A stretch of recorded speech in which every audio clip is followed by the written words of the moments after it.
In this video, I'm going to show you how to fix Roblox not launching and closes instantly in Microsoft Store. So please watch the video until the end and follow this tutorial step by step to avoid making mistakes.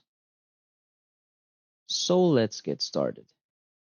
So the first thing you want to do is to make sure that all of the server status of Roblox is okay and doesn't have any maintenance. So just go to status.roblox.com and just make sure that all of these servers are operational. Now we want to close this. Now go to your search bar and search for add or remove programs. From here, search for Roblox and just simply click on the three dots icon and select advanced options. Now you want to scroll down until you find the reset section. Now you want to repair your Roblox app. Now after repairing, you want to reset the app.